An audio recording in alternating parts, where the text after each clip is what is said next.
Dali, Angelica, say dali. Meron po akong bisita. Yan guys, ang aking Angels admin. Ayan, kompleto sila. Hello. Ayan, dinalaw nila ako. May sakit daw ako, kaya nila ako dinalaw. Say hi, MJ. Hi, everyone. Hi, I miss you. Okay, nasa na yan. Wait lang guys, kasi bubugbugin ko muna si Ariel, ha. Ayoko talaga nung mga lalaki may pahid. Bubugbugin ko muna to. Napakabait naman ng mga angels ko guys. Dahil hindi ko sila madalaw, dinalaw na nila ako dito. Say hi, Mami Ella. Ayan, tagaling pa sila ng Santa Maria, galing ng Santo Angel, si Jessa. Say hi. Si, naman, galing ng Santissimo, pero sa Quezon City kasi sila nagstay kasama ang kanyang asawang may pahid, si Ariel. Say hi na. You're welcome.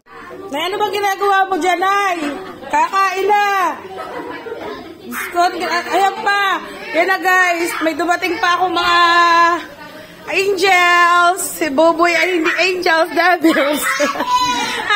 Happy birthday to you. Uy, nakabukas sa aircon, sara mo yan.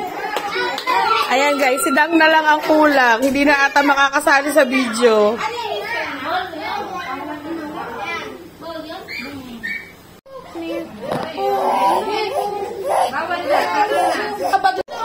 Ayan pala. Hindi ko na-video ang kanina. Ay, hindi mo na-video.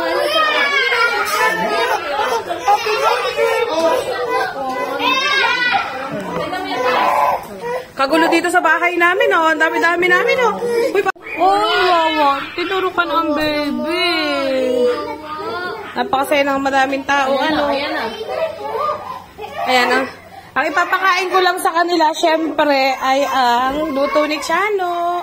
Ginataang tambakol, guys. Ha? Ginataang tambakol ang kanilang uulamin. Wala si Dang. Hindi pa narating, kaya hindi siya kasali sa video. Ay, guys, grabe kagulo. Grabe kagulo ng bahay ni Madam L.O. Dami.